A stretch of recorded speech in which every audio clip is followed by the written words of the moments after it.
Mr. Speaker, Singapore is a transshipment hub, a vital regional and global headquarters for thousands of international companies. Our trade volume is 3 times our GDP. And the range of activities that our companies are engaged in, and not just companies owned by Singapore and Singaporeans, but by global owners of these companies, have a regional and international footprint. So I'm not sure what Mr. Lim is referring to when he says imbalances. These unique characteristics are par for the course for the unique role that Singapore plays in the global economy. So, for instance, when, as you correctly say, NVIDIA states in its returns that 22% of sales of chips were booked to entities with operations in Singapore. But my colleague has already explained to you, only 1% physically came to Singapore and was deployed in data centers here, serving the government and other major enterprises, including, I should add, hyperscalers. Right? So there's nothing unusual or unbalanced about that. The nub of the question, really, is whether Singapore is being used by these enterprises and companies to evade unilateral export controls. And my colleague has very carefully explained to this House that Singapore, by law, through the Strategic Goods Control Act, gives effect to multilateral export control regimes. He referred to the WASEMA, the Australia Group, the Missile Control Group. Basically, these are focused especially on weapons or weapons of mass destruction, chemical, biological threats, and other potentially significant dual-use equipment. And these have force of law, and we take our reference from the United Nations Security Council. Now, there are 200 countries in the world. It is possible for 200 countries to promulgate unilateral export measures.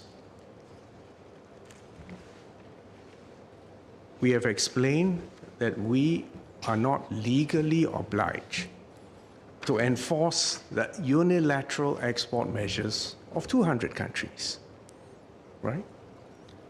But we will enforce the multilateral agreed upon export control regimes. Having said that, it is not in our national interest to be made use of. And for companies who, for whatever reasons, are trying perhaps to evade unilateral export control measures that apply to them, to use their association with Singapore, because people know Singapore is a clean, hygienic, transparent, reputable place. We will not allow them to use that association with us to engage in deceptive or evasive measures to avoid unilateral export measures that apply to them. The point is, the onus is on that company. And we will not countenance evasion, deception, false declarations, or even misaccounting. And that we will act on. And as and when a trading partner comes to us and says, we have concerns, at that point, we would certainly facilitate investigations or at least a deeper look at the data and see whether there's any cause for concern. And we do that in order to protect our own national interests. Specifically for advanced semiconductor chips, we too have a need for semiconductors. It is true that we are also part of the global chains that manufactures and exports semiconductors. But those that are currently manufactured in Singapore are not the H100s, the high-end chips which are used for artificial intelligence. But we need them for our own purposes, and we therefore have to monitor the export regimes of the manufacturers of these chips. You refer to our Tier 2 classification. Well, first of all, this is, they call it the AI diffusion rule. It was first published near the tail end of the Biden administration.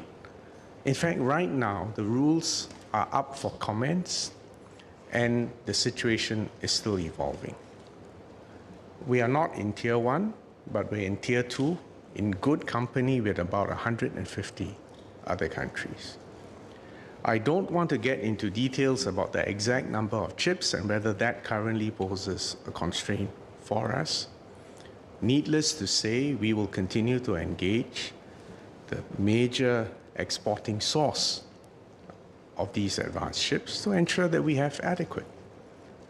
And I'm sure members of this House will also be aware when dealing with sensitive topics like this, it is not in our national interest to compromise our negotiating positions when it deals with strategic items on this score. So I hope you understand that the situation that has arisen is one because of our unique role, and indeed our successful performance of this unique global role, and the fact that we are a trusted, reliable, honest player. If you zoom out beyond chips and export controls, the point is this: Singapore, as a tiny island city-state and a trading hub, we do need to stand in favor of free trade. We do need to play a critical role in global supply chains. Second point, because we are small, we have to subscribe to international law and multilateral rules and processes and institutions to give effect to multilateral rules. It comes with being small. Third point, we always have to seek to be relevant to the world, to be useful to big and middle powers, but we will not be made use of either by other powers or even by companies pursuing pecuniary interests. And my final point, in a world which is bifurcating or fracturing or polarizing and divided, it is all the more important for us to play it straight, for me to say the same thing in Beijing and Washington, and to be fair. And that's why everything that Minister Tan has said applies to all our trading partners. I think I've said enough, and I hope I have reassured you and members of this House. Minister.